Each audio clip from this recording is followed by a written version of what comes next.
Halo, video ini adalah bagian kelima dari materi pengantar ekonomi makro pertemuan ketiga. Pada video ini kita akan coba menggunakan kurva yang sudah kita pelajari pada video sebelumnya untuk menganalisis apa yang akan terjadi pada jumlah permintaan suatu barang jika faktor-faktor yang mempengaruhinya berubah.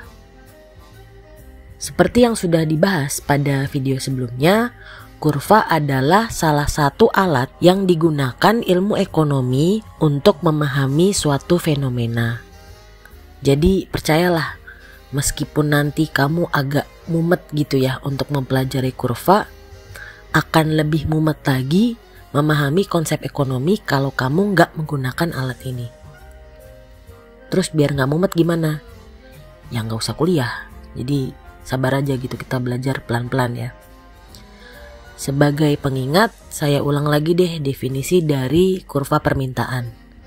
Kurva permintaan adalah grafik yang menggambarkan hubungan antara jumlah permintaan dengan harga dan faktor-faktor lain yang mempengaruhinya. Ini ya bentuk kurvanya. Jangan lupa, setiap kurva harus ada notasinya untuk setiap titik dan garis. Sumbu X-nya untuk kurva permintaan adalah jumlah permintaan atau Q. Sumbu Y-nya adalah harga atau P. Nah, kurva permintaan berbentuk downward sloping, bergerak dari kiri atas ke kanan bawah yang menandakan hubungan negatif antara harga barang dan jumlah permintaan. Ingat selalu ya pesan sponsornya, Ceteris Paribus. Jangan lupa juga kurvanya diberikan notasi. Ini saya kasih nama D1. Nah, kurva D1 ini menggambarkan jumlah permintaan suatu barang pada setiap tingkat harga. Jadi, titik-titik di sepanjang garis kurva itu menggambarkan berapa jumlah permintaan berdasarkan harganya. Misalnya nih ya, saya punya titik A. Titik A ini merepresentasikan bahwa pada saat harga barang 40.000, jumlah permintaan barangnya 3 unit. Lalu ketika harganya misalnya turun gimana? Ya jumlah permintaannya sudah bukan lagi di titik A, tapi dia akan bergerak di sepanjang kurva ini ke titik B yang menandakan bahwa kalau harganya turun menjadi 30.000, jumlah permintaannya sekarang meningkat menjadi 4 unit. Pergerakan dari titik A ke titik B ini dinamakan moving along the curve atau perpindahan di sepanjang satu garis kurva yang sama. Moving along the curve ini terjadi dan hanya terjadi jika yang berubah hanya harga barang itu sendiri. Jadi dia bisa jalan-jalan ya dari atas ke bawah. Kalau harganya naik ya dia bergerak ke kiri atas. Kalau harganya turun titiknya bergerak ke kanan bawah. Sementara kita sudah tahu kan ya bahwa harga barang itu bukan satu-satunya faktor yang mempengaruhi permintaan. Ada faktor lain yang mempengaruhi harga. Saya hanya kasih beberapa contoh. Ini ya pendapatan, harga barang lain, selera, tren, kegunaan barang. Mungkin sisanya bisa kamu cari tahu sendiri. Kita coba bahas lebih lanjut untuk 2 faktor saja ya. Kasus yang pertama, jika terjadi perubahan pendapatan. Nah, pendapatan ini kan sangat mempengaruhi permintaan seseorang atas suatu barang. Karena pendapatan itu mencerminkan daya beli orang tersebut atas barang dan jasa. Ketika pendapatan seseorang meningkat, jika harga-harga barang tetap, pesan sponsor Ceteris Paribus jangan lupa, maka ia mampu membeli dalam jumlah yang lebih banyak.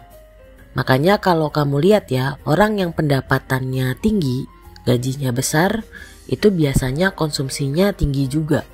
Kelihatan dari barang-barang yang dia beli, rumahnya gitu ya, mobilnya, bajunya kelihatan. Sehingga terdapat hubungan positif antara pendapatan dan jumlah permintaan. Artinya hubungannya searah ya. Jika pendapatan meningkat, maka permintaan barang akan meningkat. Sebaliknya, jika pendapatannya berkurang, maka permintaan barangnya juga akan berkurang.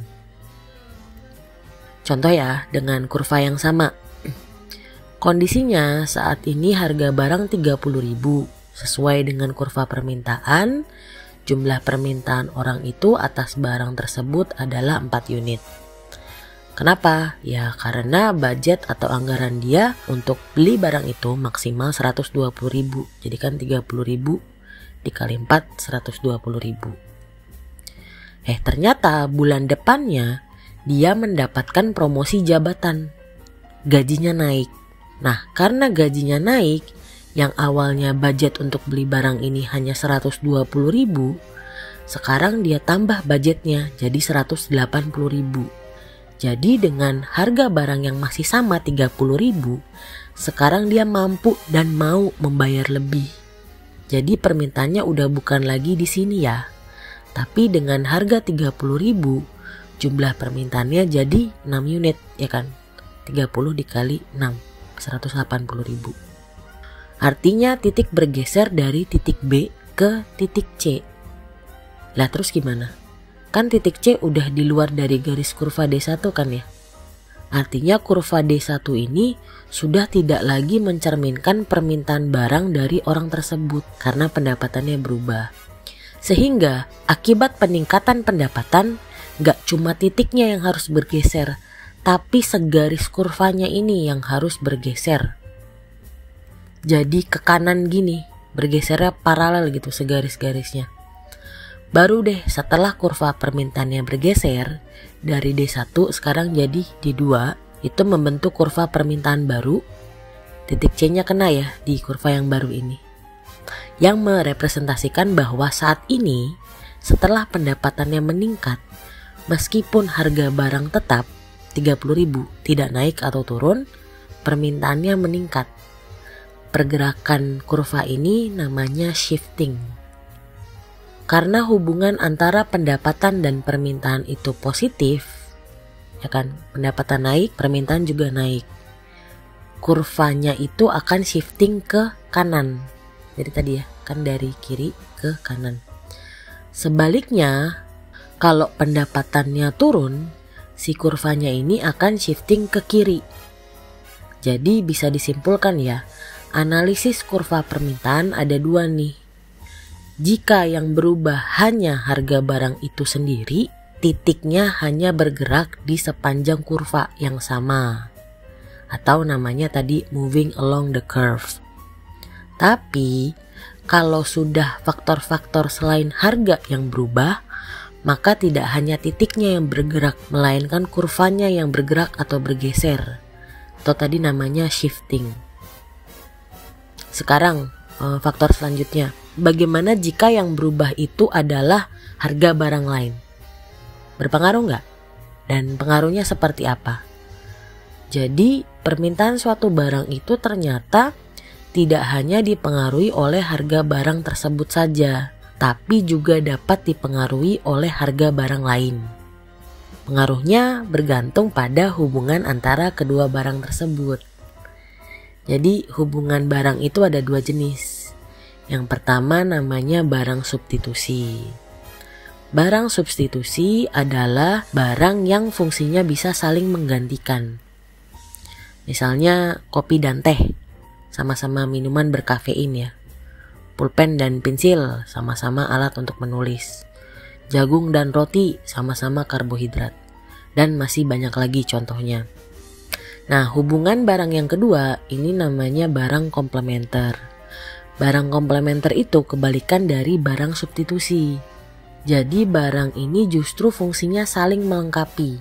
Seperti kamu dan dia gitu ya, saling melengkapi. Contohnya misalnya kopi dan gula, motor dan bensin, baju dan celana. Iya dong, masa cuma pakai baju tapi nggak pakai celana. Dan masih banyak lagi contohnya. Nah tapi sebenarnya ada juga nih barang yang nggak ada hubungannya. Misalnya antara tiket pesawat sama sendal jepit. Ya kan nggak ada hubungannya kan.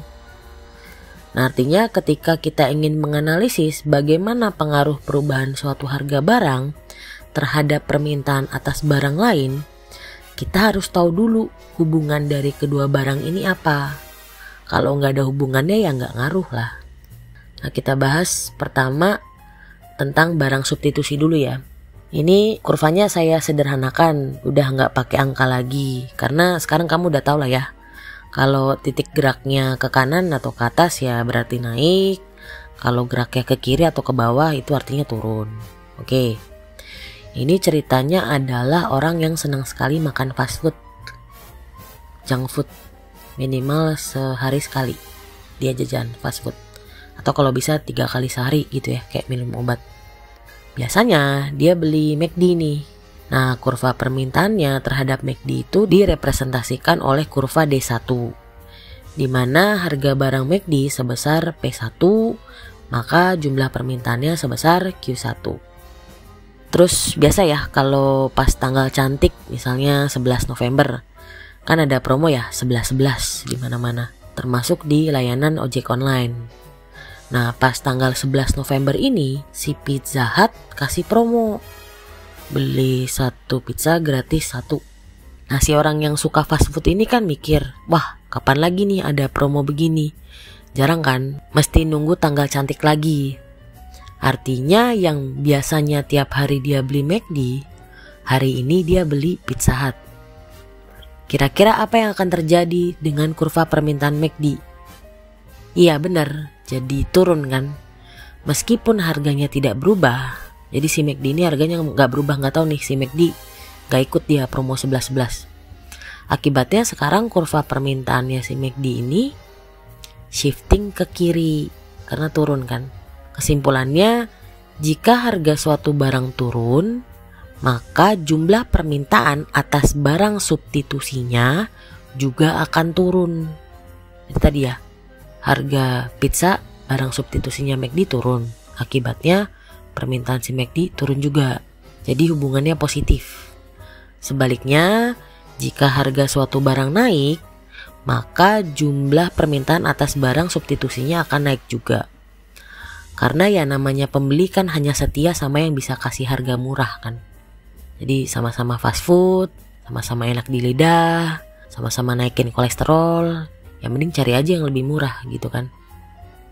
Kalau barang komplementer gimana pengaruhnya?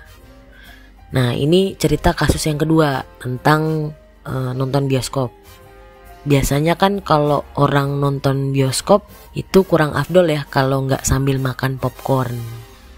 Jadi penonton bioskop itu kalau beli tiket bioskop biasanya juga beli popcorn kan. Nah, ini adalah kurva yang menggambarkan permintaan dari popcorn di suatu bioskop. Jadi ketika harga popcorn itu sebesar P1, jumlah permintaan popcornnya sebesar Q1. Nah, suatu hari ada promo kartu kredit nih. Beli 1 tiket bioskop gratis 1. Pas lagi hari Valentine gitu ya. Padahal bukan weekend tuh. Biasanya kan kalau bukan weekend atau hari kerja kan sepi ya. Tapi karena ingin membahagiakan pasangan masing-masing dan pas kebetulan ada promo juga, berbondong-bondong lah orang datang ke bioskop. Akhirnya apa yang terjadi? Tiba-tiba tempat jualan popcornnya juga rame. Yang minta popcorn tambah banyak.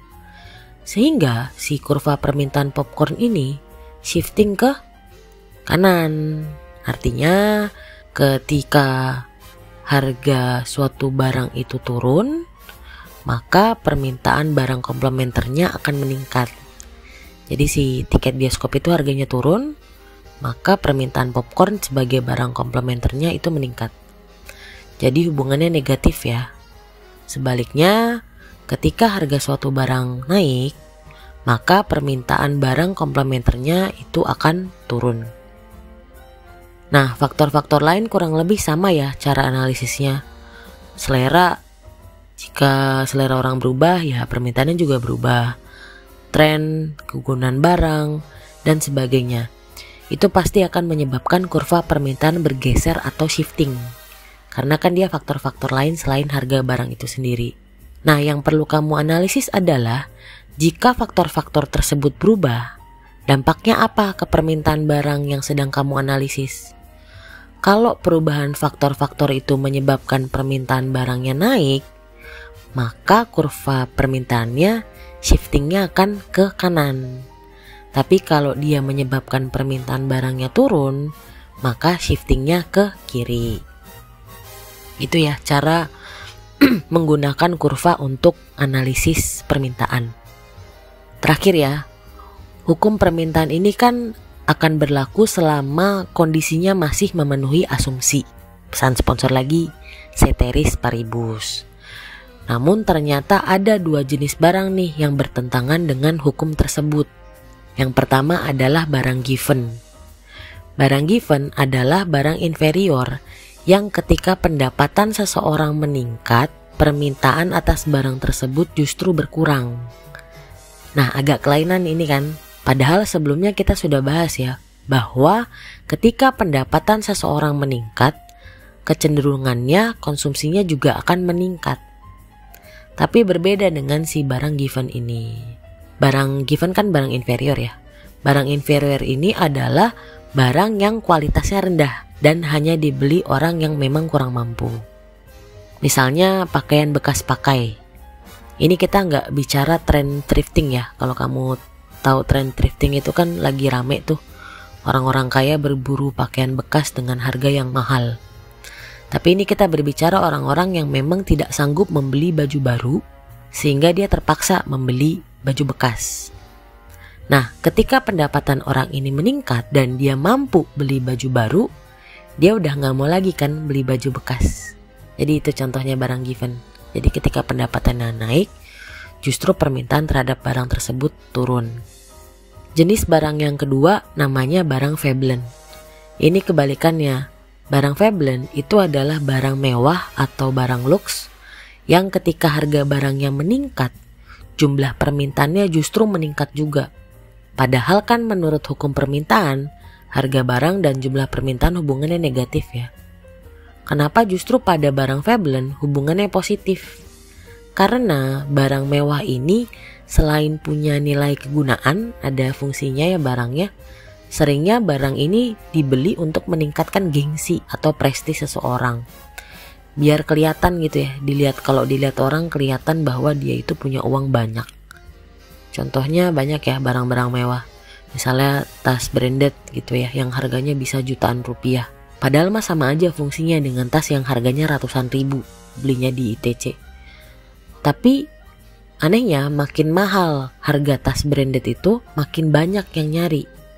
Malah ada yang beli tas itu buat investasi katanya. Karena kalau dijual beberapa tahun lagi harganya bisa naik. Jadi itu ya, barang Veblen ketika harga barangnya naik, permintaannya juga naik. Oke, sekian pembahasan pada video kali ini. Terima kasih.